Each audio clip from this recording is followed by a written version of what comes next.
السلام عليكم ورحمة الله وبركاته. soo dhawaada asxaabta.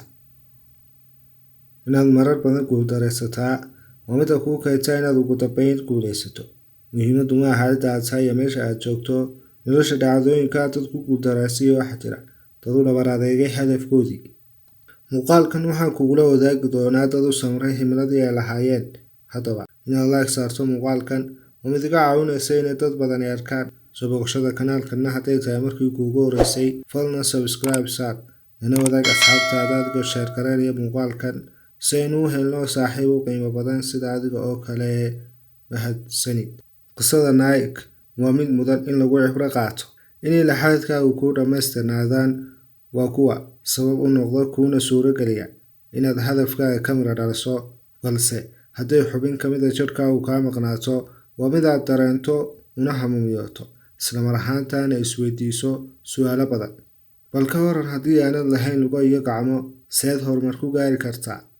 Nike waa mid ka mid ah dadka aanan nasiibka u yeelan inay ku soo dhashaan lugo iyo gacmo eebbaweynena u qadaray inay ka maqnaadaan labadaas xubnood. sidaasi oo ay tahayna marnaba muusan niyad jabin. dadaal dheer kadib maanta waa mid ka mid ah dadka ugu caansan dunida. maruu hadal u jeedinayay bulshada u tiro badan ayuu yidhi hadalladan. You may have arms and legs, but unless you know three things. Number one, who are you and what your value is? Number two, what is your purpose here in life? And number three, what is your destiny when you're done here? If you don't know the answers of any of those three questions, you're more disabled than I. waxaa laga yaabaa inaad leedahay gacmo iyo lugo, balse aanad ogeyn saddex shay. 1. yaa tahay adigu. 2. maxay tahay hadafka noloshaadu. 3. dhimashadaada kadib halkeebaad ku dambeyn doontaa. hubaal haddii aanad garanayn jawaabaha su'aalahaas, adiga ayaa iga curyaysan aniga. waa micnaha hadalladiisa cajiib. qisada labaad. qisada dadkii aasaasay shirkadda marka magaceeda lasoo gaabiyo loo yaqaano DHL waa mid ku dhiiri gelinaysa.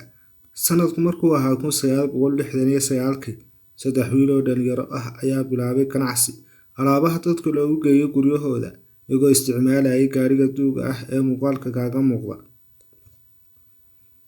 Adrian Delcy, Larry Hilbert iyo Robert Ryan oo markaa saddexdooda magac midba xarafka ugu horeeya laga soo qaato ayaa noqonaya qisada shirkadda aynu ka sheekaynayno ee DHL. 50 sano kadib, shirkadda DHL waxay leedahay 250 diyaaradood, 32,000 oo gaari iyo shaqaale tiradoodu dhan tahay 550,000 oo ruux oo badiba ka shaqeeya wadamada adduunka. 2 sano ka hor markay taariikhdu ahayd 2019 mar ay soo bandhigeen faa'iidada dakhligooda wuxuu ahaa 65 bilyan oo euro. haddaba adigu ka bilow barta aad joogto, ogowna inta dadaal aad la timaado waa inta aad horumar gaarto. qisada saddexaad. aasaasaha shirkadda Amazon ahna ninka ugu taajirsan caalamka aynu ku noolnahay,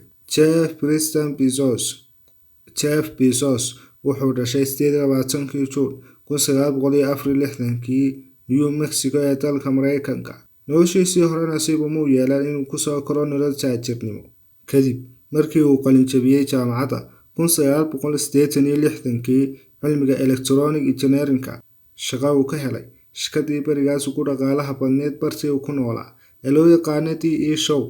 kuma uusan qancin inuu shaqaale kasii ahaado shirkaddaas. waxa uu soo hayaabay magaalada Seattle isagoona ka bilaabay ganacsigii ugu horeeyay kana furtay dukaan lagu iibiyo buugaagta.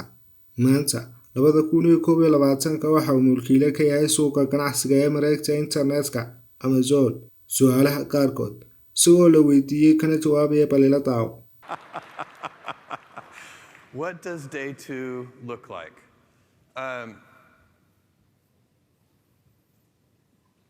I know the answer to this. Day 2 is stasis. haddii aad dadaasho hubaal waad guuleysan doontaa. inahaas aynu ku soo koobi doonaa muuqaalkan. kana dhiibo fikirkaaga adigoo fariintaada xagga hoose noogu reebaya. soo boqoshada kanaalkana hadday tahay markii kuugu horeysay Fadlan subscribe saar, fiidiyogana like saar, lana wadaag asxaabtaada adigoo share gareynaya muuqaalkan si aynu u helno saaxiibo qiimo badan sida adiga oo kale. mahadsanid.